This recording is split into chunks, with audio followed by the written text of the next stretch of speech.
함께 읽습니다. 그가 모든 사람을 대신하여 죽으심은 살아있는 자들로 하여금 다시는 그들 자신을 위하여 살지 않고 오직 그들을 대신하여 죽었다가 다시 살아나신 이를 위하여 살게 하려 하심이라. 아멘. 자, 우리가 힘든 이유, 오늘 세 번째 시간, 우리가 주인 노릇 하기 때문에 그렇습니다. 우리가 가짜 진리를 진짜 진리로 믿고 있기 때문에 그 가짜 진리에 속아서 우리가 힘든 삶을 살고 있는 것이고, 우리가 우리 안에 우상이 있어서 그 우상 때문에 자기를 위하는 삶이죠. 자기를 위하는 우상 때문에 우리가 힘든 것이고, 오늘은 자기를 위하여 사는 것이 아니고 오직 그들을 대신하여 죽었다가 다시 살아나신 이를 위하여 살게 하려 하심이라. 이게 그리스도인의 삶이죠. 이 말은 우리 지난주에 있는 말씀과 좀 이어지는 말씀이기도 한데, 오늘 우리의 인생의 주인이 예수 그리스도라는 겁니다. 우리는 그분을 섬기는 종의 자리에서 종의 마음을 가지고, 우리의 신분은 하나님의 자녀이고 또 하나님의 백성이고 하나님의 택하신 자들이지만, 그러나 우리의 마음의 태도는, 그러니까 우리의 신분이 종인 건 아니죠. 우리의 신분이 종인 것은 아니지만 우리는 하나님의 자녀이고 동시에 하나님의 기업을 이어받은 주인이기는 하지만, 그는 우리의 정체성이고 우리의 마음의 태도는 우리가 종의 마음, 섬기는 자의 마음을 가지고 있어야 되는데, 우리 안에 그런 태도가 없다는 거예요. 그런 태도가. 그러니까 우리가 주인 노릇 하려고 하기 때문에 우리의 인생이 힘든 것이다. 그러니까 주인 노릇 한다라고 하는 것은 두 가지의 의미가 있는데요. 하나는 주인이 아닌데 주인 행세하는 겁니다. 주인 행세. 그러니까 저는 좀 설교를 위해서 국어적 정의는 다를 수 있지만 의미를 전달하기 위해서 구분하여 설명을 하자면, 주인이 아닌데 주인 행세를 하는 거죠. 그게 이제 우리가 하고 있는 주인 노릇의 하나입니다. 여러분, 우리가 우리 인생의 주인은 아니잖아요. 왜? 내가 주인 노릇하던 옛사람은 죽었기 때문에 그렇습니다. 선악을 알게 한 나무의 열매의 본질 가운데 하나가, 이제는 더 이상 하나님이 우리의 주인이 아니고 내가 주인 되었다라고 하는 뜻입니다.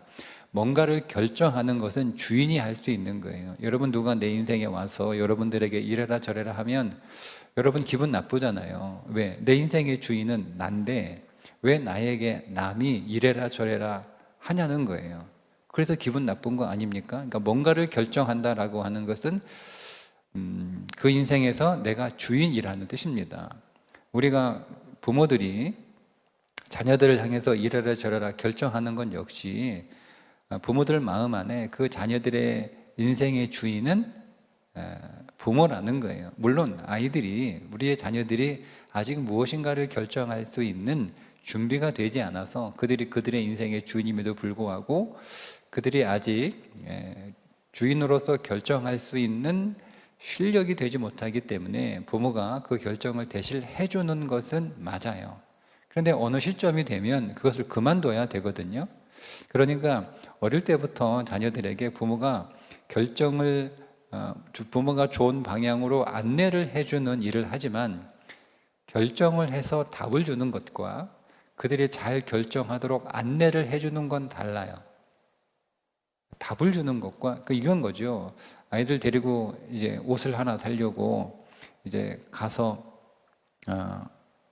아이들 옷을 사줬는데, 그냥 아이들 의견도 물어보지 않고 이게 이쁘니까, 이게 멋있으니까, 이게 어울리니까 이거 입어. 이거는 부모가 주인 노릇하는 거예요. 근데 이제 자녀가 입고 싶은 옷이 있을 거 아니에요. 나는 이거 입고 싶어. 이게 부모가 보기에 별로 이렇게 좋은 선택은 아닌 것 같아. 그래서 그 의견도 들어보고 또 부모 의견도 제시하고 해서 조율해 가는 방법도 있고, 아니면은 어차피 우리의 그 경험이라는 것이, 우리가 좋은 경험도 하지만 실패를 통해서도 우리가 좋은 결정과 좋은 선택을 할 수 있으니까, 그리고 어릴 때 아이들이 하는 선택의 실패는 그렇게 큰 게 아니니까 그런 작은 실패들은 하는 게 좋은 거 같거든요. 그래서 물론 뭐 아이들 옷 사서 한두 번 입고 뭐 말 오신 것처럼 돈을 좀 낭비하는 것처럼 보이지만, 그래서 옷을 잘못 사서 뭐 몇만 원 낭비하는 것보다는 몇만 원 낭비하는 게 나중에 큰 거를 선택을 잘못을 해서 그거보다 훨씬 큰 것을 잃어버리는 게 훨씬 더 비효율적이니까, 그래도 그냥 한번 사서 입혀보고 이건 나한테 안 어울리는 거구나 라고 하는 그런 경험을 통해서 선택하게 하는 그런 방법들이 여러 가지가 있는데, 어쨌든 부모는 자식의 인생에서 부모가 주인은 아니거든요. 그런데 적지 않은 부모들이 자녀 인생에서 주인이 아닌데 주인 행세를 하는 거죠. 그러니까 힘든 거예요. 왜냐하면 내가 주인이 아닌데 내가 주인 행세를 해요. 그러면 여러분, 사람들이 저항을 할 거 아니에요. 자녀의 인생의 주인은 그 자녀 자신이지, 내가 낳았고 내가 먹이고 내가 키우고 내가 길렀다고 해서 부모가 주인 되는 건 아니잖아요. 근데 부모는 주인 행세를 하고 싶은 거예요. 그러니까 자꾸 자녀 인생에 개입하게 되고, 그렇게 개입하다 보면 자녀는 자기 결정과 자기 선택이 있는데 부모가 자꾸 대신 결정해주고 그 선택을 강요하고 자기 결정에 대해서 인정하지 않고 존중하지 않으니까 갈등이 생기는 거잖아요. 그러니까 힘든 거잖아요. 주인 행세를 하면 그래서 힘든 거예요. 왜? 주인이 아닌데 주인 노릇하려고 하니까 계속 본래 주인들로부터 계속 이렇게 저항과 반대를 부딪히게 되니까 힘든 거예요. 그래서 주인 행세를 하기 때문에 힘든 것이다.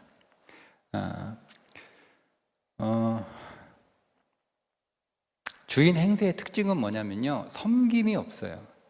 그러니까 주인 행세를 하는 사람들은, 주인이 아닌데 주인 행세를 하는 사람들은 섬기지 않습니다. 그러니까 주인의 특징은, 성경이 말하고 있는 주인의 특징은 섬김이거든요. 그러니까 왜 제가 주인 행세하는데 사람들부터 저항을 받냐면, 섬김은 없고 오히려 사람들한테 명령하고 지시하고 강요하기 때문에 그렇습니다. 그걸 주인 행세한다고 하는 거예요. 그러니까 그 사람이 주인이든 주인이 아니든 섬김의 태도와 섬김의 모습이 없이 주인 노릇하든 주인 행세를 하면 주인 노릇하면 그거를 주인 행세한다고 하는 거예요. 그러니까 저항을 하는 거죠. 주인이 되는 건 좋아요. 여러분, 우리가 우리 교회 안에서 모든 교인들이 다 주인의 마음, 우리 교회의 주인의 마음을 가지고 있는 건 굉장히 좋은 거죠. 그죠? 모든 교인들이 다 주인의 마음을 가지고 있는 건 굉장히 바람직한 모습 아닙니까? 그죠? 우리가 대한민국의 한 국민으로 주인 의식을 가지고 이 땅을 살아가는 건 굉장히 건강하고 좋은 거잖아요. 그런데 그 주인의 의식을 가지고 살아간다라고 하는 것은 섬긴다는 거예요. 여러분 집에 누가 놀러 왔는데 그 집에 주인이 섬기지, 그 집에 놀러간 손님이 그 집을 섬기는 건 아니잖아요. 그러니까 주인 의식을 가지고 있지만 섬김의 마음과 태도가 없는 사람들은 되게 지적하고 판단하고 정죄합니다. 그러니까 갈등이 생기는 거예요.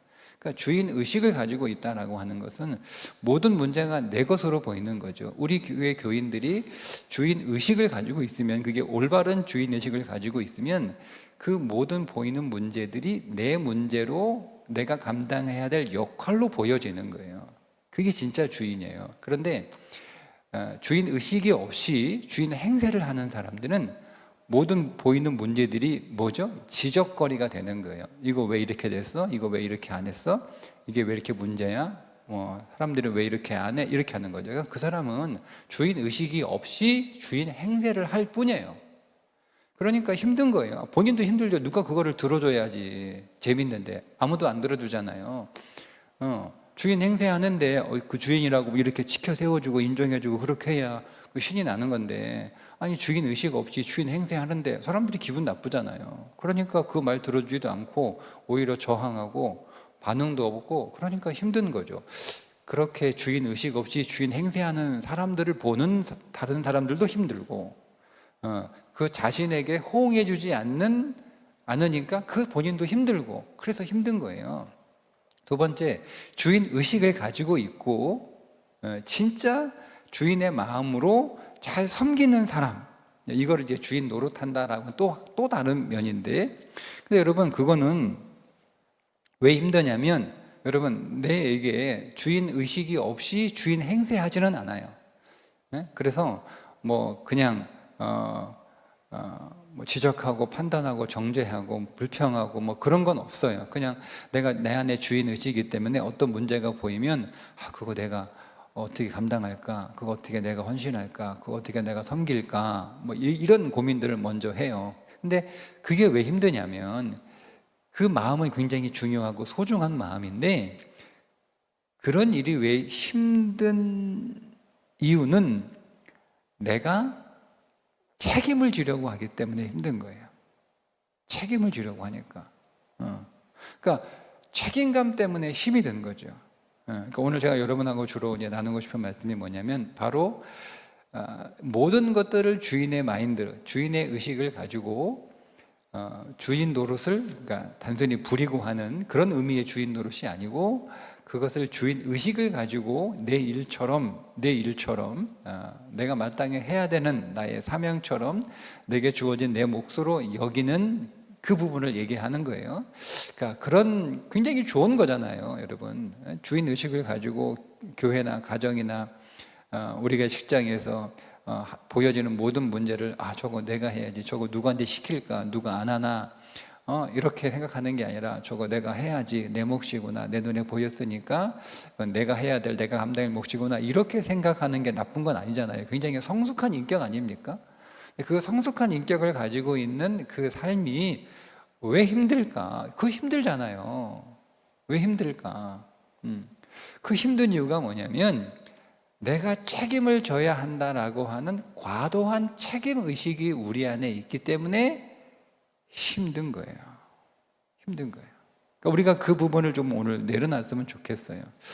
책임을 내가 짓는 건 아니에요. 그 책임은 하나님이 지시는 것이고, 그 책임 또한 하나님께 있는 거예요. 여러분, 모세를 좀 예를 들어서 말씀을 좀 드리면, 모세가 이스라엘 백성들을 이제 출애굽하여 광야로 데리고 나와 그 광야에서 가나안으로 향하는 그 40년의 삶을 사면서 모세가 굉장히 힘들었어요. 백성들이 계속 뒤에서 불평하고 원망하고 모세 탓하고 모세 비난하고, 또 때로는 모세를 대적하기도 하고 뭐 이렇게 하는 것 때문에 모세의 그 광야 40년의 삶이 굉장히 힘들었어요. 근데 제가 그 모세가 백성들이 불평해서 원망해서 힘들었을까? 여러분, 우리가 모든 원망을 듣는다고 해서 그 원망 때문에 여러분 힘들어합니까?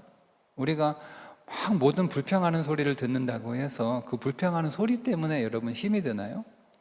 우리가 어떤 사람이, 보세요, 여러분, 우리 교회 누군가가 계속 원망하고 불평해요.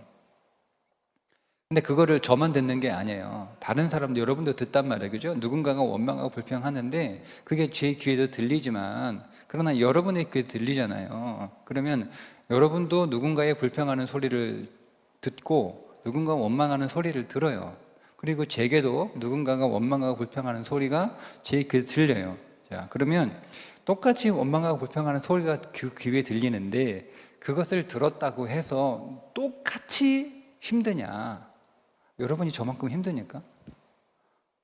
교회에 어떤 문제가 있어요. 교회 문제 때문에 시끄럽기도 하고, 그것 때문에 막 여기저기 불평의 소리도 하고 원망도 한단 말이에요.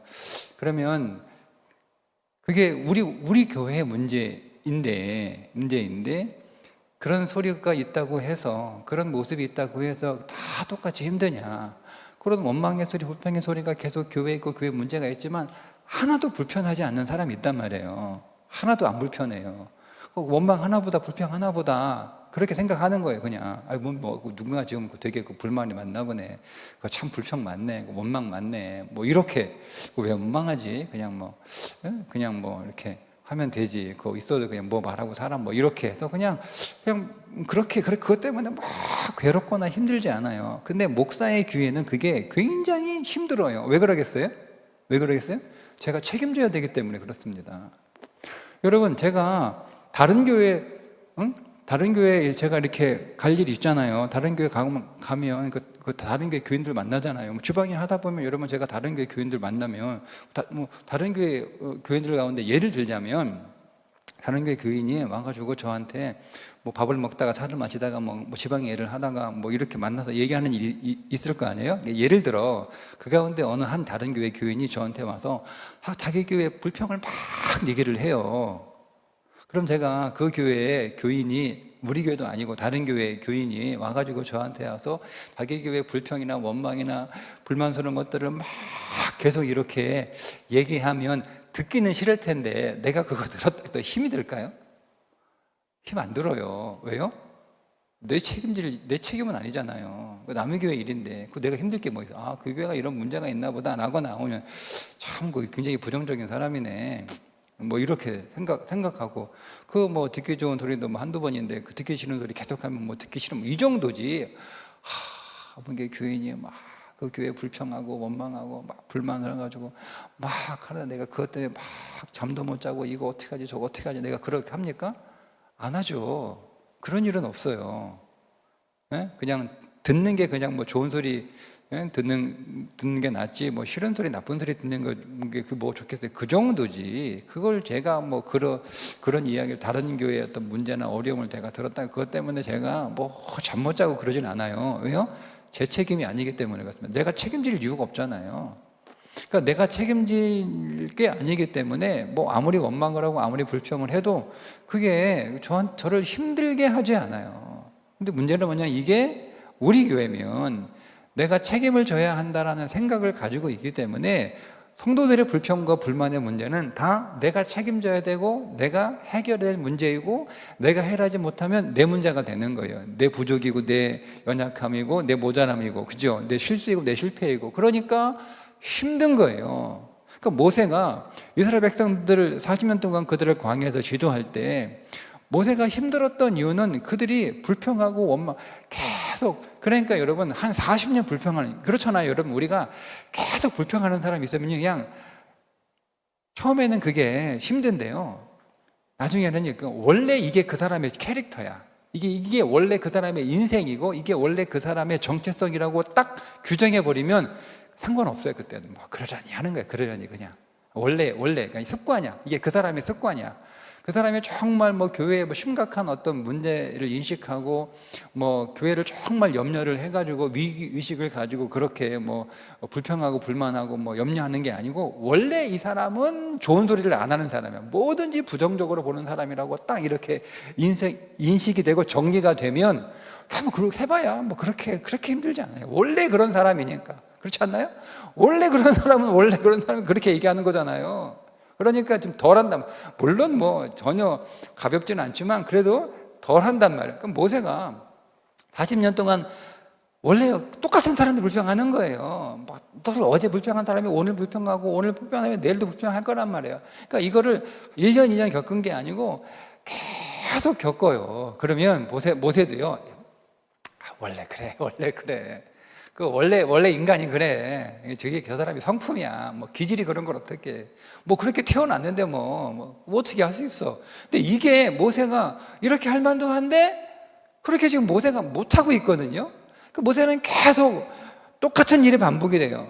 하나 해결해주면 또 문제가 생기면 백성들은 또 모세한테 와가지고 또 불평하고 또 원망하고, 모세가 또 하나님 나가서 또 해결하면 좀 좋았다가 또 문제 생기면 또 불평하고 또 원망하고 또 그래요. 그러니까 그 모세가 너무 힘들어해. 모세가 왜 힘들어했을까? 힘들었을까? 모세가 힘든 이유는 하나예요. 제가 볼 때는 하나예요. 모세가 그걸 자기가 다 책임지려고 했기 때문에 그런 거예요. 자기가 다 책임져야 돼. 자기가 다 감당해야 돼. 자기가 다 해결해야 돼. 그러니까 너무 힘든 거예요. 그러니까 모세가 힘들었던 이유는 그 가나안의 그 40년의 삶이 광야이고 먹을 게 부족하고 뜨겁고 살기가 힘든 그런 환경이었기 때문에 힘들었다기보다는 그 많은 백성들을 데리고 그 험난한 광야를 무사하게 지나가야 되는 그 때문에 힘들었다기보다도 백성들이 계속 불평하고 원망하고 도저히 변하지 않는 그 사람들 때문에 힘들었던 게 아니고, 모세에게 힘들었던 가장 큰 이유는 뭘까? 자기가 그 모든 것들을 책임지려고 했던 마음, 그게 주인 노릇이에요. 오늘 제가 여러분하고 나누고 싶은 주인 노릇은 여러 가지의 주인 노릇이지만, 오늘 제가 여러분하고 말씀을 나누고 싶은 그 주인 노릇의 의미는 뭐냐면 책임지려고 하는 거. 책임지는 거. 모세가 책임지려고 하는 거예요. 모세가 여러분 처음에 하나님의 부르심에 거절했던 이유도 뭐냐면 책임지려고 했던 마음. 모세가 애굽의 왕자로 애굽 왕실에서 40년 동안 살면서 그에게 가지고 있었던 자기의 사명의 의식을 가지고 있었는데, 그건 문제가 되는 건 아니에요. 근데 문제는 뭐냐면 그 문제를 자기가 책임지고 자기가 해결해야겠다라고 하는 생각 때문에, 근데 그걸 실패를 했잖아요. 실패를 했단 말이에요. 그래서 도망 나왔단 말이에요. 그리고 도망 나와 이제는 얼마나 여러분 편안합니까? 책임질 게 없어요. 책임질 게 없어요. 여러분, 노숙하는 사람들, 우리는 그 사람들에게 좋은 집과 좋은 거처와 좋은 음식과 좋은 옷, 따뜻한 뭐 이런 거, 좋은 일자리를 사회와 정부가 마련해 주면 그 사람들이 그 노숙 생활을 벗어나서 돌아갈 거다라고 생각을 하는데, 실제로 그렇지 않잖아요. 다 그런 건 아니지만 어떤 노숙자들은 안 돌아가요. 그냥 길거리에서 자는 게 더 편한 거예요. 잘 못 먹고 쓰레기통 뒤져가지고 먹는 삶을 살아도 그게 더 편한 거예요. 왜요? 책임질 필요가 없기 때문에 그렇습니다. 책임질 게 하나도 없는 거예요. 그러니까 여러분, 인간에게서 책임을 진다라는 것이 우리가 얼마나 우리 인생을 힘들게 하는지를 우리가 그걸 통해서 볼 수 있는 거예요. 그러니까 사실 우리가 힘든 이유도 뭐냐면, 우리가 왜 힘들어?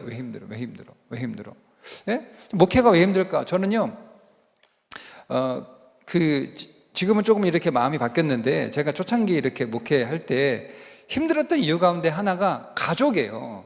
내가 가족을 책임져야 되기 때문에 목회가 힘든 거예요. 근데 내가 만약에 저 신부님처럼 가족이 없다? 저는 그러면 훨씬 자유로웠을 것 같아요. 내 몸 하나 뭐 책임질 게 뭐 있어요. 내 몸 하나 내가 들먹으면 되고 들이부으면 되고, 그죠? 그리고 뭐 그러다가 뭐 목회할 수 없게 되면 그냥 뭐 내가 알아서 내 인생만 책임지면 되는 거잖아요.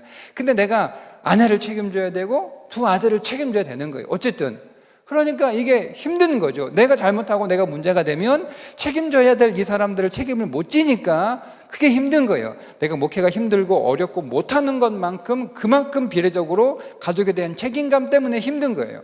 그러니까 우리가 힘든 것들의 상당수가 뭐냐면 내가 뭔가를 책임져야 되는 거예요. 책임져야 한다고 생각하는데 내가 그 책임을 지지 못하니까, 책임을 다하지 못하는 것 때문에 힘든 거죠. 그냥 나 혼자만 그렇게 하는 거라면 뭐 그렇게 크게 힘들 건 없을 것 같아요. 그래서 모세가 이게 모세의 기질이었던 것 같아. 저는 이게 모세의 기질이라고 봐요. 모세의 기질은 자기가 혼자 모든 것들을 다 이게 책임감이 너무 강한 사람이야.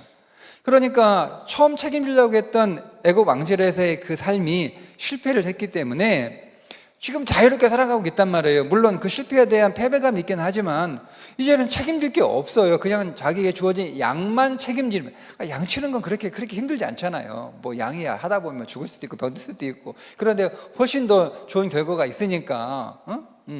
근데 그렇게 잘 살아가고 있는데 얼마나 몸이 가볍고 인생의 마음이 가볍겠어요. 그런데 어느 날 하나님이 느닷없이 와가지고 이제는 그 애굽에 살고 있는 그 많은 이스라엘 백성들 장정만 60명을 네가 인도해 내라고 하니 그 사람들을 다 책임져야 한다라는 책임감이 자기에게 다시 주어진 거니까 나는 못해요가 아니라 내가 하기 싫어였어요. 하기 싫어. 나 안 해요. 내가 왜 그 사람들 책임입니까? 내가 지금 얼마나 좋은데? 에? 내가 지금 있는 40년 동안 얼마나 내가 가볍게 인생을 편하게 살았는데, 내가 이 나이 돼가 죽을 날 얼마 안 남았는데 내가 왜 도로 그 물구덩이로 들어가가지고 내가 왜 그 고생을 합니까? 나 안 해요 라는 마음이지 않았을까요?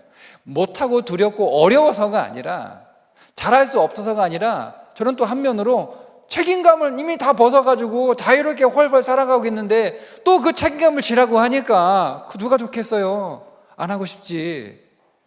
그러니까 이게 모세는 뭐든지 뭔가를 맡기면 막 책임지려고 하는 그 책임은 지는 기질이 굉장히 강했던 사람인 것 같아. 그래서 모세가 이제 어쨌든 하나님이 막 협박하니까 하나님이 협박해가지고 어쩔 수 없이 맡은 거예요. 하나님이 죽인다 그러니까. 그래가지고 가서 이스라엘 백성들을 이렇게 인도해서 애굽에서 출애굽하여 광야길을 이렇게 가는데 어느 날 딸이 잘 있나 뭐 손자들 잘 있나 뭐 궁금해가지고 미디안의 제사장 모세의 장인 이드로가 모세를 찾아왔는데 보니까 모세가 너무 바쁜 거예요. 너무 보니까 장인이 왔다는데 장인 얼굴 볼 시간도 없어. 이거 왜 그런가 봤더니 일이 너무 하루 종일 뭐 하고 있는 거야? 자기가 그 60만 장장만 되는 60만 사람들의 그 모든 불평과 문제들을 자기가 일일이 다 해결해 주고 있는 거야. 다 해결해 주고 있는 거야. 다. 그래서 장인이 야 저러다가 저거 인생 저렇게 불러요. 야 네가 그거 다 하려고 하지 마라. 네가 어떻게 다 책임지냐? 몸이 하나인데 시간도 하루 24시간밖에 없는데 그러다 어떻게 하려고 그러냐? 너도 힘들고 그러면 너를 만나지 못하는 너한테 문제를 가지고 왔으나 너한테 그 문제를 내놓지 못한 사람들은 어떻게 되는 거냐? 그러니까 사람을 세우라고 그 책임을 나누게 하잖아요. 그게 50부장, 100부장, 1000부장이에요. 책임을 나누는 거예요, 여러분. 지도력은요, 책임을 나누는 거예요. 잘 기억하세요. 여러분, 성경적 지도력은요, 책임을 나누는 거예요. 호령하고 지시하고 목에 힘주고 어깨에 힘주는 게 지도자가 아니에요. 처음 출애굽기 모세의 장 리더를 통하여 모세에게 가르쳐준 지도력이라고 하는 것은 책임을 나누는 거예요. 50부장에게는 50부장, 50명의 책임을 지우는 거죠. 100부장에게는 100부장의 책임, 100명의 책임을 지우는 거예요. 1000부장에게는 1000명의 책임을 지우는 거예요. 책임을 나누는 거예요. 교회 직분은 책임을 나누는 거예요. 그러니까 여러분, 우리가 세상적 사고방식을 가지고 세상적 가치관과 세상적 이해를 가지고 그거를 교회에 가지고 들어오면 그게 바로 세속화됐다고 얘기하는 거예요. 세속화. 여러분, 우리는 세속화를 너무 이렇게 너무 이렇게 물리적인 것만을 가지고 뭐 세속화 뭐 옛날에 이제 그렇게 했잖아요. 교회 드럼 치면 교회가 세속화됐다. 피아노 치면 세속화됐다. 원래 피아노는 술집에서 치던 거였어요. 그러니까 술집에서 치던 악기를 교회를 가지고 들어왔으니까 교회가 세속화됐다. 이렇게 해서 지금도 그 무악기 교회라는 교회가 있어요. 교회에서 악기를 연주를 안 해요. 그러니까 그런 것만 해석화가 아니고, 그건 비본질이에요. 해석화는요, 생각이에요, 생각. 우리의 가치, 우리의 사고, 우리의 철학, 이런 것들이 여러분 세속화되면 그게 해석화된 거예요. 그러니까 성경적 지휘, 성경적 지휘자, 성경적 지도자는요, 책임을 나누고 책임을 감당하는 거예요. 그게 직분이거든요. 그게 직분이었잖아요. 안 그렇습니까? 초대교회에 사도들이 자기들이 일을 다 했잖아요. 일을 다 하니까 일에 미스가 생기는 거예요. 헬라파 유대인 과부들에게도 구제가 돌아가야 되는데 히브리파 과부들에게만 구제가 들어가는 거예요. 그러니까 헬라파 과부들은 늘 그 구제에서 열애가 되는 거예요. 그러니까 사도들은 다 히브리파 사람들이잖아요. 그러니까 생각을 못 쓰는 거죠. 신경을 못 쓰는 거죠. 그래서 열심히 하는데 생각도 못 쓸 뿐 아니라 하는 일이 너무 많으니까 자꾸 이게 누수가 생기는 거예요. 그래서 그 일을 책임을 맡긴 거잖아요. 그러니까 그 책임을 7 집사들이 책임을 짊어진 거란 말이에요. 책임을 나눠진 거지. 그 7 집사가 교회의 지도자가 된 건 아니잖아요. 그게 성격의 직분이에요. 근데 어느새 직분이 뭐가 된 거예요? 계급이 된 거예요. 이걸 세속화라고 얘기하는 거예요. 어쨌든 모세에게 책임을 좀 나눠지어라, 책임을 좀 분담해라 라고 해서 이제 50부, 100부, 1000부장 이렇게 합니다. 자, 근데 모세는요, 그렇게 하고도 심리적으로는 여전히 자기가 이스라엘 백성들의 모든 문제를 다 책임져야 한다라는 생각을 가지고 있었던 것 같아요. 그게 무리바 사건이에요. 첫 번째 무리바 사건은 출애굽기 17장에 나오는 무리바 사건인데 그때 그 무리바는 르비딤 근처에 있는 무리바였어요. 백성들이 이제 물이 없다고 막 원망을 하니까 모세한테 와가지고 물 내놔라, 물 없다, 뭐 목마르다 죽겠다, 뭐 이렇게 원망하니까 아니 내가 무슨 재주로 물을 만들어내? 그러니까 모세가 그거 가지고 이제 하나님께 나가니까 야, 너 원망하는 거 너한테 하는 거 아니고 나한테 하는 거 이렇게 말씀을 하시거든요. 16장에서 하나님이 이제 그래서 반석을 쳐서 그 반석에서 강물이 난 거예요. 샘물이 아니고 강물이 나요. 물이 쏟아지는 사건을 통해서 놀라운 경험을 해요. 근데 이 사건이 40년 후에 한 번 더 일어나요. 그때는 신광야 가데스에 있는 르비딤이에요. 장소가 달라요. 이름은 똑같은데. 출애굽 11장은 출애굽하고 나서의 그 광야, 르비딤 광야에서 있었던 무리바고요. 신명기에 민수기에 나오는 무리바 사건은 신광야에 있는 그들의 출애굽 40년 후반기에 있는 그 무리바예요. 그 무리바. 또 똑같은 일이 벌어진 거죠. 똑같은 일이. 또 몰래 노라는 말을 또 얘기하는 거예요. 목말라 죽겠다고, 물이 없다고. 그래가지고 모세가 또 가요. 하나님한테 가서 하나님이 뭐라고 하냐면 첫 번째는 르비딤 무리바에서는 반석을 치라 이렇게 얘기했는데 신광야 가데스 무리바에서는 반석을 향하여 명령하라 이렇게 나와요. 근데 모세가 반석을 2번이나 치죠. 쾅쾅. 그 일 때문에 모세가 가나안에 못 들어갑니다. 왜 못 들어갔을까? 모세가 성질 내가지고 그 성질 못 고쳐가지고 못 들어갔다. 그러면 여기 가나안 들어갈 사람 누가 있어요? 아직 그 성질 그대로 가지고 있는데 그것 때문에 그런 건 아니에요. 왜 그랬을까? 제가 오늘 이 말씀을 준비하면서 다시 이제 본 거예요. 그 말씀이 다시 다른 관점에서 모세는요 여전히 주인 노릇하고 있는 거예요. 그러니까 여기서 오늘 말씀드리는 그 주인 노릇은 책임감이에요.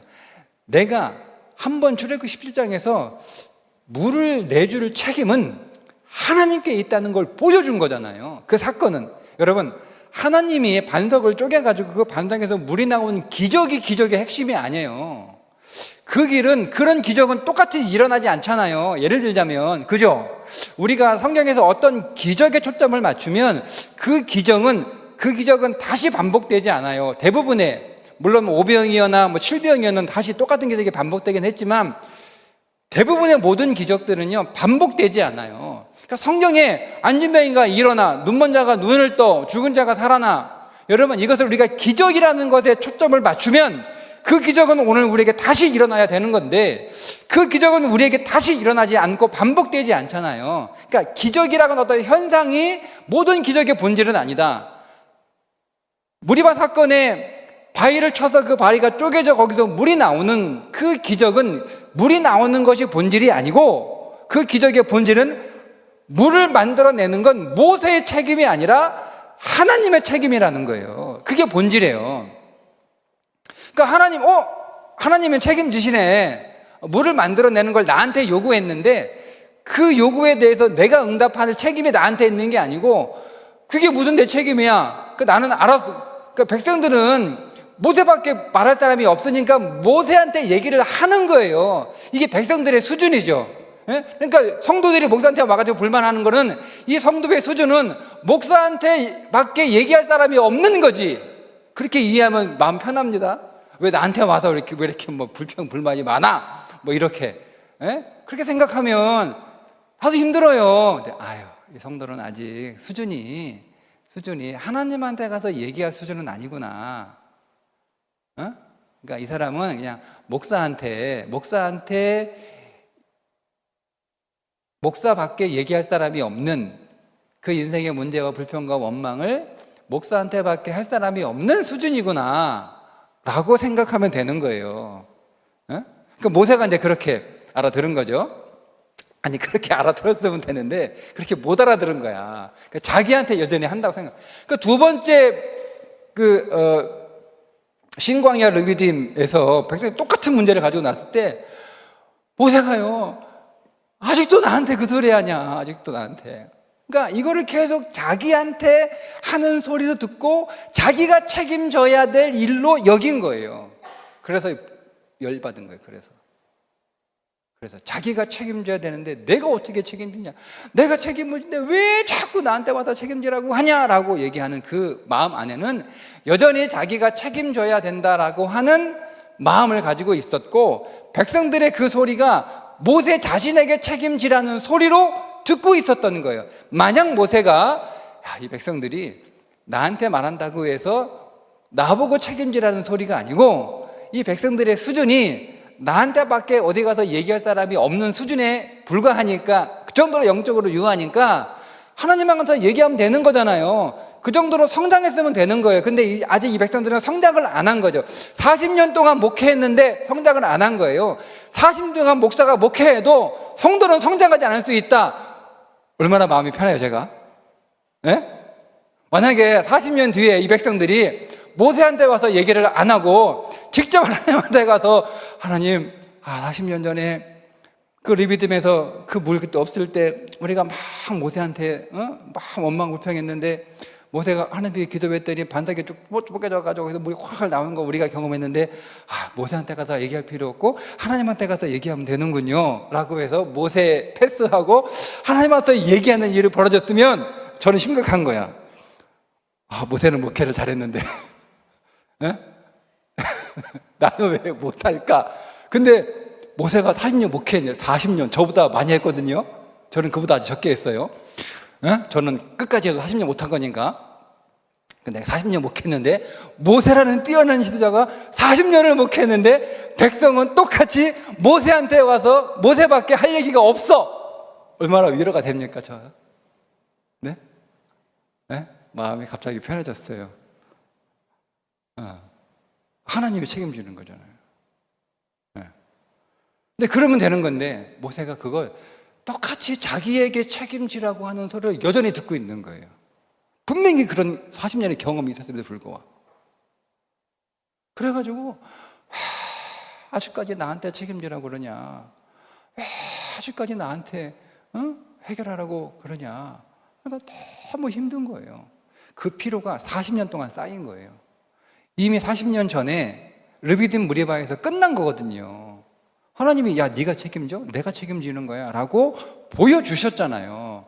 근데 그거를 봤음에도 불구하고 모세는요 계속 자기가 책임 그게 중간에 그게 모세의 장인이 와가지고 또 계속 왜 아직까지 책임지고 다 네가 떠맡아 네가 다 하려고 그래 좀 나눠줘 라고 했음에도 불구하고 그렇게 조직은 했으나 여전히 모세는 계속 자기가 책임져야 된다라고 하는 그 책임감에 눌려가지고 왔던 거예요, 40년 동안. 그러니까 또 여전히 똑같은 문제 가지고 이 사람들이 성숙하지 않고 여전히 자기에게 와가지고 책임지라고 자꾸 자기한테 하니까 이제 그게 폭발한 거예요. 그래서 2번 친 거예요. 폭발한 거예요. 그래서 하나님도 못 들어가. 왜요? 모세가 왜 못 들어가냐면 모세가 백성들이 보기에 모세가 2번이나 그들의 문제를 해결했어요. 그러니까 그들에게 있어서 모세는 자기들의 문제를 해결해 주는 사람이에요. 근데 모세는 어떤 마인드를 가지고 있냐면 백성들이 자기한테 가지고 오는 그 문제를 내가 해결해야 된다라고 하는 책임감이 강한 사람이에요. 그런데 어쨌든 해결이 됐어요. 그럼 여러분 모세가 그대로 가나안에 들어가잖아요. 그 가나안에서 모세는 똑같아요. 가나안의 그 수많은 문제들을 자기가 책임져야 한다고 생각을 하는 거예요. 그러면 둘 중에 하나예요. 모세가 거기서 죽거나, 그러니까 사명으로 인해서 죽는 게 아니고 무거운 책임감 때문에 계속 불행하고 고통하고 실험하고 막 이러다가 죽거나, 모세가 사실 자기가 책임지게 하나님이 다 책임져 주셨는데 자기가 책임을 잘 감당했다고 해서 사람들이 모세를 신으로 여길 수 있는 문제가 생기거나, 둘 중에 하나예요. 근데 모세가 신으로 추앙될 확률이 되게 높아요. 그래서 모세는 못 들어가는 거예요 라고 저는 해석을 했어요. 2번 말씀을 통해서 묵상을 하면서. 그리고 여러분, 과도한 책임감, 내 책임도 아닌데 막 우리는 뭔가를 책임지려고 하면 굉장히 훌륭하다고 생각해요. 그렇잖아요, 여러분? 책임감이 없는 사람들이 너무 많으니까 뭔가를 책임지고 하려고 하는 그런 마음과 그런 마인드와 그런 태도를 가지고 있는 사람들을 만나면 그 사람은 굉장히 훌륭한 사람이야. 그리고 나 역시 얼마나 많은 사람들이 책임 안 지려고 그래. 이리 빼고 저리 빼고, 이리 머리 굴리고 저리 머리 굴리고, 이렇게 이 말 저 말 다 이렇게 피하려고 그러는데, 그래도 내가 힘들지만 내가 책임지려고 하는 그런 모습과 그런 마음을 가지고 이렇게 살아가는 게, 내가 내 자신을 보더라도 여러분, 얼마나 여러분 내 자신이 기특합니까? 내가 얼마나 훌륭합니까? 근데 여러분, 그 책임감을 가지고 있는 문제는 뭐냐면, 가나안을 누리지 못한다 하는 거예요. 모세가 가나안에 못 돌아가는 건 사실은 그 가나안을 못 누리는 거예요. 그 가나안은 천국의 모형이니까. 그러니까 우리가 여러분, 내가 과도한 책임감, 내 책임도 아닌데 내가 내 책임감으로 여기고 하나님의 책임질 문제를 하나님께 드리지 못한 채 내가 그 짐을 짊어지고 있는 것은 몰라요. 그 사람의 인격이나 성품이나 신앙이나 태도가 훌륭한지는 모르겠으나 정작 그 본인은 천국을 누리지 못합니다. 가나안을 누리지 못합니다.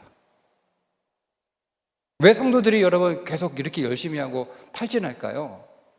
탈진할까요? 응? 제가 우리 교회 교인들은 헌신도가 굉장히 높아요. 걱정이 하나 있어요.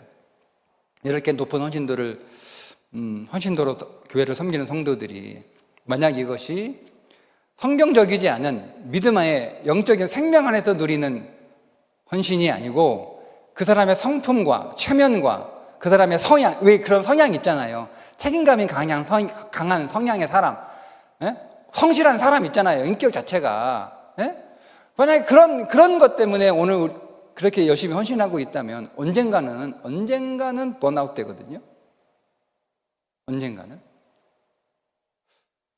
저는 그게 제일 걱정이에요. 저의 기도는 성도들이, 하나님, 오늘 우리 성도들이 오늘 말씀과 연결해서 더 기도를 한다면 하나님이 주신 사명을 살아가되 무거운 책임감을 지고 살아가는 자들이 아니라 분명히 주님은 수고하고 무거운 짐진 자들아 다 내게로 오라. 내가 너희를 쉬게 하리라 말씀하셨으니. 여러분, 하나님께 떠맡기는 거하고요 무책임한 거하고는 다른 거예요. 의미가 차이가 있어요. 그게 뭔지는 좀 나중에 마지막에 말씀을 드리겠습니다. 그런 성도들이 헌신을 통해서 안식을 누리는, 평안을 누리는, 가나안을 누리는, 천국을 누리는 믿음의 세계 안으로 들어갈 수 있도록 그 믿음의 진리를 하나님 깨닫게 하시고 만나게 하시고 그 헌신을 통하여 더 영적으로 성장하게 하여 주옵소서. 여러분들도 그렇게 기도하셔야 돼요. 너무 힘들어. 이거 언제까지 이거 해야 돼. 그만두고 싶은데 그래도 직분이 있고 내가 교회 다니는 그것도 있고 목사님의 기대가 있고 그러니까 차마 내가 말은 못하고 근데 어쨌든 내 성품과 내 성향과 내 기질과 그 능력은 감당이 되니까 그렇게 하는. 여러분 그렇게 하지 마세요. 그러면 여러분 인생 괴로워요. 그게 여러분이 여러분 인생에서 주인 노릇하고 있는 거예요. 좋은 의미의 주인 노릇인데 그러나 여러분 불행해요. 여러분 행복하지 않아요. 여러분 힘들어요.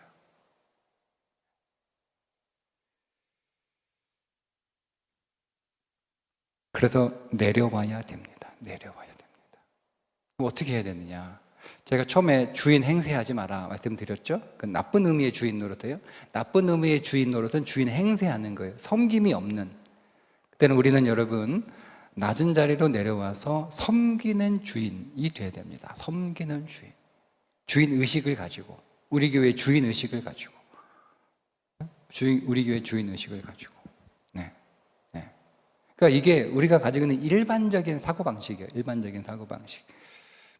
제가 이제 이번 일주일 그 캄보디아 그 강의 때문에 교회 비웠는데 마침 그 지방에 선교련 대회가 있어서 제가 자리를 교회 비우니까 그 우리 교회에서 그 선교련 대회 하기가 어렵습니다라고 이제 양해를 부탁을 드렸어요. 제가 없는데 지방에부터 뭐 손님 오시는 게 좀 제가 잘 해야 되는데 죄송하잖아요. 죄송하잖아요. 예. 제가 또 언젠가 한번 어느 교회 지방 행사하는데 그게 목사님이 안 계셔가지고 지방 행사하는데 목사님 어디 간 거야? 뭐 제가 이렇게 했거든요.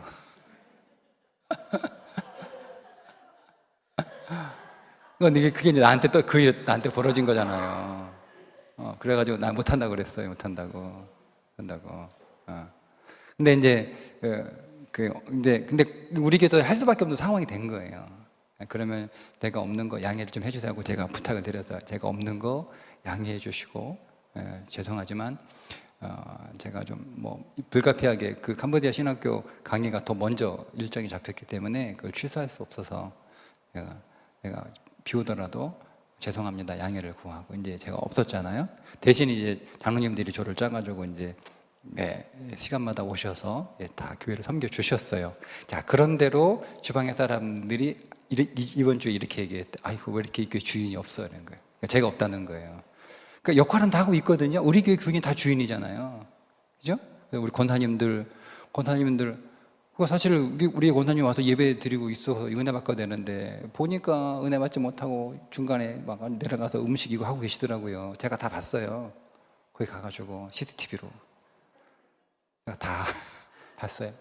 그러니까 우리 권사님들 와가지고 음식 이거 다 상차리고 계시더라고. 집회에 은혜 받고 내가 한 사람에다 은혜 받으라고 우리 교회에서 하려고 그런 건데 다 하셨어요. 다 주인의 의식을 가지고 다 열심히 섬기셨어요.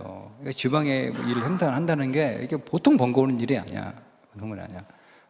우리 교인들이 정말 많이 섬기고 헌신하고 막 사실 행고생 해야 되는 거예요. 이제 우리가 이제 우리 역할이니까 하려고 하는데 어쨌든 그런데도 이제 다 우리 교회 교인들이 다 제 몫을 하시고 섬기고 잘하고 있는데 담임 목사가 없으니까 주인이 없냐 이렇게 하는 것이 그냥 뭐 거기다 내고 또 우리 집사람이 뭐 하시는 뭐 우리 교회 뭐 목사님은 뭐 이게 설명할 수가 없잖아요. 그러니까 이게 우리의 생각이에요, 우리 생각. 이게 일반적인 생각.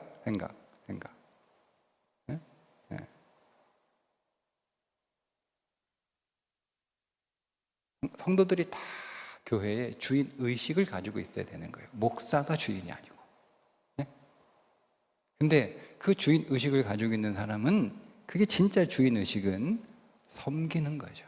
섬기는 거예요. 그러니까 주인 의식인데 태도는 종의 태도를 가지고 있는 거예요. 그게 진짜 주인 의식이에요. 오늘 두 번째는 뭐죠? 우리가 주인 노릇 하는데 책임 의식을 가지고 막 이렇게 열심히 하는데 근데 그걸 책임감을 내 책임으로 여기고 해서는 안 된다는 거예요.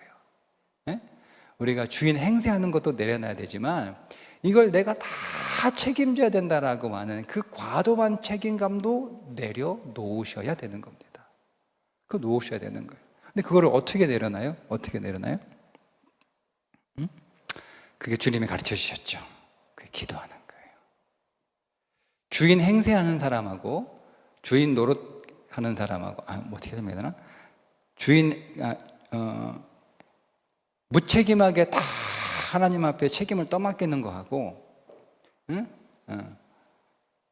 내게 주어진 그 일들을 주인 의식을 가지고 하는 거하고 차이가 뭐냐면 기도에 있어요. 기도하지 않는 사람들은요 다 맡기라고 그래요. 수고하고 무거운 짐들아 다 맡기라고 그랬으니까 뭐 다 주님이 하시겠지. 다 주님 하시라고 그래요. 주님 맡기라고 그랬잖아. 이런 사람들은요 책임을 떠맡기는 거잖아요. 근데 이런 사람 특징은 기도하지 않습니다. 그러니까 기도하지 않으면 책임을 떠맡깁니다. 자기는 아무것도 하잖아요. 그러면서 주님이 다 맡기라고 그러실 때. 근데 여러분 주인의 마인드를 가지고 있는 사람들은요 주님 앞에 기도합니다. 그리고 그 모든 책임을 주님 앞에 맡깁니다. 달라요.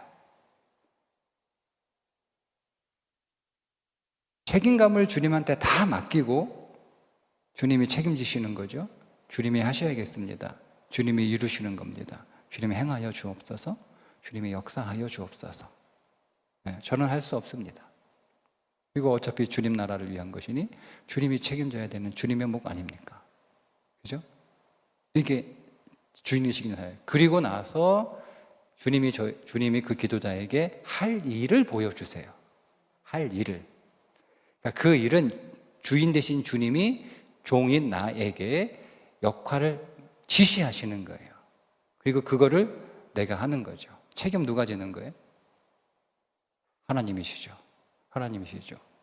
여러분, 제가 군대에 있을 때 제가 지휘하는 병사들 150명 정도 됐어요. 그럼 제가 뭔가를 지시할 거 아니에요. 응? 뭐 오늘 훈련을 이렇게 해라, 아니면 오늘 부대 관리 이렇게 해라, 뭐 이렇게 지시를 할 거 아니에요. 그죠? 제가 지시를 했어요. 그러면 제 지시를 받고 그 병사들이 그 일을 수행을 하잖아요. 근데 그 수행을 하는데 그 일이 문제가 생겼어.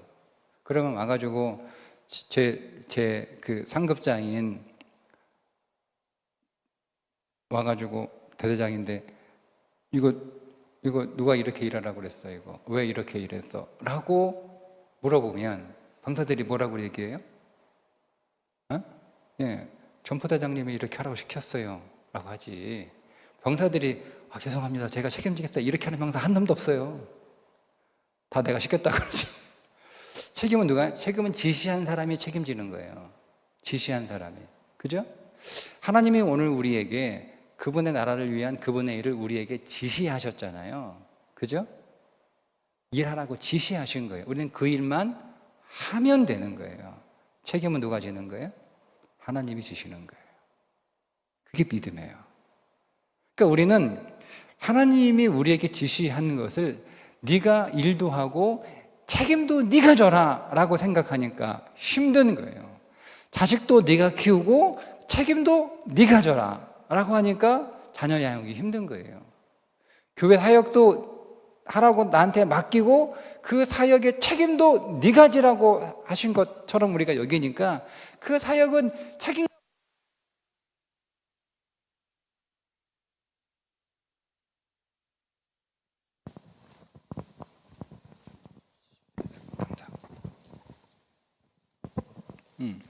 그냥 책임감 없이 일만 하면 되는 거잖아요. 근데 일하는 거 사실 어렵지 않아요. 그죠? 일은 하면 되는 거니까. 근데 문제는 그 일에 대한 결과까지 내가 책임져야 된다고 생각하니까 힘든 거죠. 잘해야 되니까. 잘하고 싶으니까. 물론 여러분 잘해야 되죠. 잘하고 싶은 마음이 분명히 있어야 되죠. 그러나 책임은 내가 지는 게 아니에요. 책임은 하나님이 지시는 거예요. 그게 여러분 책임 회피일 수 있고 내가 못하는 것 때문에 변명일 수 있는데요. 여러분 그 하나님과의 관계에 분명한 설정이 서 있으면 남들이 하나님 저는 최선을 다해서 제일교회 목회했어요. 하나님이 시킨 대로 다 했어요. 그 결과에 대해서 사람들은 뭐 목회를 이렇게 했다 저렇게 했다 평가를 할 거 아니에요. 그죠? 근데 저는 하나님 앞에서 책임은 하나님이 주시는 거예요. 다만 저는 하나님이 하라고 했는데 안 한 거 있어요. 안 한 거. 못한 게 아니고 안 한 거. 달라요. 못한 거고 안 한 거하고는 달라요. 근데 못한 거는 상관없어. 뭐 내 능력이 안 되는 못한 건데 안 한 거 있어요. 안 한 거. 하나님 분명히 계속 저에게 성령께서 말씀해 주시는데 제가 안 한 것들은 제가 안 했으니까 책임져야죠. 안 한 건 책임지는 거예요. 안 했으니까. 시키는 거 안 했으니까. 안 한 책임을 져야 되죠. 근데 하나님이 하라고 해서 했어요. 했는데 그게 결과가 좋지 않아요. 그럼 누가 책임져야 돼요? 여러분, 하나님이 이사야를 부를 때 이사야 6장에 보면 이사야가 성전에서 기도하다가 하나님의 임재를 경험해요. 그 화로다. 내가 죽게 되었구나. 하나님을 보게 되었으니 내가 죽게 되었구나. 이렇게 하잖아요. 그리고 그때 이사야가 성전에서 천상 회의를 들어요. 본 거예요. 천상에서 회의를 해요. 하나님이 주재하신 회의. 뭐냐면 누구를 보낼까? 그걸 보고 모세가 손을 들어요. 하나님 저를 보냈어. 제가 가겠나이다. 근데 모세가 하는 게 뭐냐면 하나님이 모세를 목회자로 파송하는데 교회를 부흥시키라고 파송하는 게 아니고요. 교회 있는 사람 다 쫓아내라고 파송하는 거였어요. 그게 모세의 목회자의 사명이었어요. 이상하죠? 그 사람들을 다 회개시켜서 교회로 모아서 교회를 부흥시키라는 게 아니었다니까요. 심지어 있는 교인들까지 더 쫓아내라고 하는 게 모세의 사명이었어요. 아니, 이사야의 사명이었어요. 세상에 보면 뭐 이렇게 실패한 거잖아요.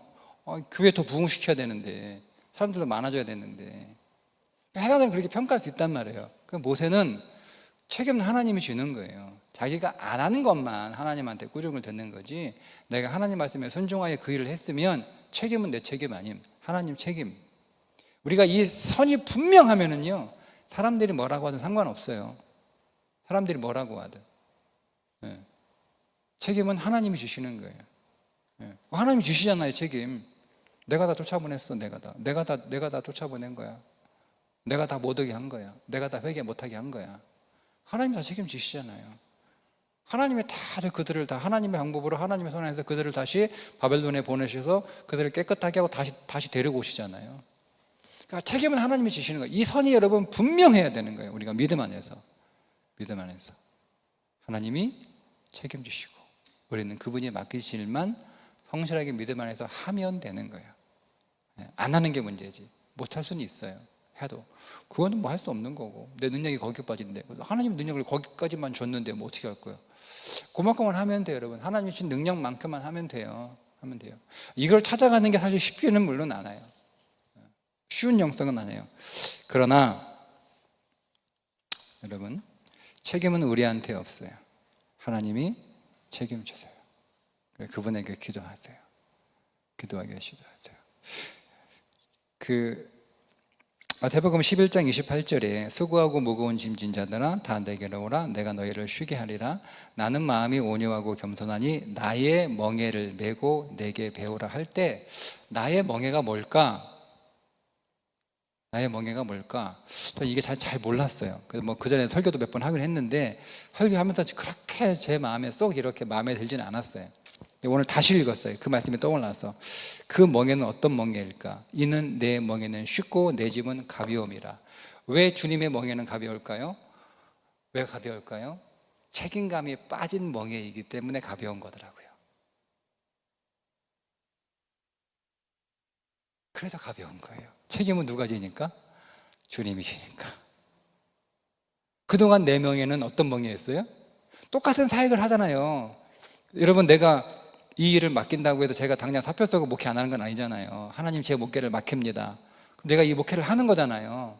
아니, 목회를 맡기는 거면 하나님 저 안 할 테니까 제가 그냥 다른 목사 하나 이렇게 하나님 보내가지고 그 사람 시킬게요. 그건 아니잖아요. 여전히 내가 그 목회를 하고 있는 거잖아요. 근데 내가 맡겼대. 뭐가 맡기는 거예요? 내가 이제까지 했던 목회를 안 하는 게 여러분 목회를 맡기는 겁니까? 아니잖아요. 그죠? 똑같은 일을 하고 있어요. 어제처럼 오늘도 해요. 내일도 합니다. 그죠? 근데 내가 주님한테 맡겼대. 뭘 맡긴 거예요? 일은 똑같. 누가 일을 맡기면 일을 안 하는 게 맡기는 거잖아요. 그러니까 여러분이 그 생각 안에서 이 말씀이 다 이해가 안 되는 거예요. 아, 책임감이 빠졌구나. 똑같은 일을 하는 거예요. 어제도 제가 교회 일 똑같이 했어요. 오늘도 그 일을 하는 거예요. 너무너무 힘들었어. 왜 힘들었을까? 일이 힘든 게 아니에요. 책임을 져야 한다는 그 생각이 힘든 거야. 그래서 주님이 그 책임감을 달라는 거야. 그래서 하나님이 나에게 주신 그 일은 똑같은 일인데 이제는 뭐가 빠져서요? 책임감이 빠진 일이에요. 그래서 내 멍에는 쉽고 가볍다는 거예요. 일은 똑같은데 가볍잖아요, 여러분. 왜? 그 결과 거기 천국을 누리는 거예요, 여러분.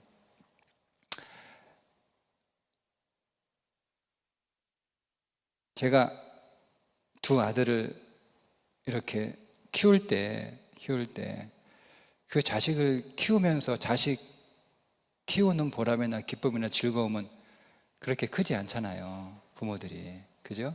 근데 할아버지가 제가 될 거 아니에요? 됐으면 좋겠어요. 그럼 제가 이제 애들이 자식은 이제 손자가 될 거잖아요, 그죠? 제가 손자를 이렇게 볼 때는 너무 이쁘고 너무 귀엽잖아요, 그죠? 그러면서 내가 왜 자식 키울 때는 이 기쁨이 없을까? 그런 말씀들 하시더라고요, 우리 교회 손자, 할머니, 할아버지들이. 자, 차이가 뭘까요? 할머니, 할아버지는 뭐가 없어요? 책임감이 없어요. 할머니, 할아버지는 책임감이 없어요. 누구 책임이에요? 예, 지 아버지, 지 어머니 책임이지 할머니, 할아버지 책임은 아니에요. 그러니까 너무 이쁜 거예요. 얘가 사고를 쳐도 이쁘고 공부를 안 해도 이쁘고, 그죠? 예? 예, 무조건 이뻐. 할머니, 할아버지들은 존재 자체로 이쁜 거야. 애들이 공부를 안 해도 이번에 시험 성적 몇 번 가졌는지 상관없어, 할아버지, 할머니들은. 예, 누가 속상해? 엄마, 아빠만 열받고 속상한 거야. 왜? 부모는 책임져야 되니까 그런 거예요. 그러니까 가나안을 못 누려요. 책임져야 하니까. 할머니, 할아버지가 책임 안 지는 게 아니고요. 내가 책임지는 게 아니고 나도 책임 안 져도 돼요. 누가 책임져요? 하나님이 책임져요. 시험 못 봐도 상관없어요. 그분이 책임져요. 기도만 하시면 돼요, 여러분. 기도만 하시면 돼요. 여러분 자신이 책임지려고도 하지 마세요. 네? 시험 못 봐도 돼. 공부 어려워도 돼. 잘 안 돼도 돼. 일 잘 안 돼도 돼. 애들 잘 못 키워도 돼. 못 키워도 돼.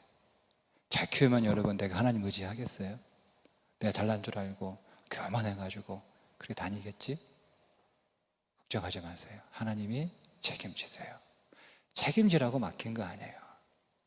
책임은 내가 질 테니 그 일들을 통해서 나를 더 알라고 주신 거예요. 자녀 교육을 통해서 주님을 더 알라. 주님을 더 누리라는 거죠. 주님을 더 누리라고 주신 거예요. 주님을 더 누리라고 공부하고, 주님을 더 누리라고 일하게 하고, 주님을 더 누리라고 자녀를 주신 거예요. 여러분, 하나님이 책임지십니다. 여러분 그 책임의 자리에서 내려오세요. 주인 노릇하지 마세요. 하나님이 주인이십니다. 오늘 우리가 이 한 주간도 너무 과도한 책임감이 있어야 우리는 훌륭하고 좋은 사람이라 생각하는 생각. 우리는 주인 의식만 있으면 돼요. 주인의 책임의 그 의무는 하나님께 있습니다. 그분에게 맡기고 우리가 하는 일들을 통해서 누리는 거죠. 할머니, 할아버지가 손자, 손녀를 보면서 그렇게 이쁘고 좋은 것처럼 우리도 자식을 키우면서 그걸 누릴 수 있었으면, 우리가 공부를 하면서, 우리가 일을 하면서 그걸 누릴 수 있었으면, 우리가 가나안을 더 누릴 수 있었으면 더 좋지 않을까요? 우리 그렇게 오늘 기도하고 이렇게 찬양하는 시간 갖도록 하겠습니다. 제가 기도하겠습니다. 하나님 아버지, 오늘 우리가 주인의 의식을 가지고 내게 맡겨진 것들 무책임하게 내팽겨치지 않고 불성실하게 살지 않고 게으르게 살지 않고 최선을 다해서 성실하게 내게 주어진 역할들을 잘 감당하기 위하여 살아가려고 하는 그 마음 하나님 우리에게 주셔서 감사합니다. 그런데 하나님이 우리에게 해야 할 일을 주셨지만 우리가 갖지 말아야 될 책임감까지 우리에게 주신 것은 아닌데, 우리는 하나님이 우리에게 일을 맡기시면서 책임져야 될 책임감까지 주신 줄 알고 그 책임감도 나의 것으로 하나님 여기고 짊어지고 있었던 것은 아닌지, 하나님 오늘 우리에게 다시 이 진리를 선명하게 하여 주셔서 우리에게 주어진 일들을 잘 감당하고 성실하게 감당하되 그 일을 통하여 책임감으로 힘든 삶이 아니라 그 일을 통하여 주님을 더 아는 천국과 하나님 나라와 가나안을 누리는 즐겁고 행복하고 평안하고 기쁜 삶을 살아가는 자들 되게 하여 주옵소서. 오늘 기도할 때 우리 찾아와 주시고 우리의 모든 무거운 짐들을 하나님께서 가볍게 해주시겠다고 약속하신 것처럼 책임감이 빠진 주님의 짐을 짊어지는 우리들로 나가게 하여 주옵소서. 예수님의 이름으로 기도합니다. 아멘.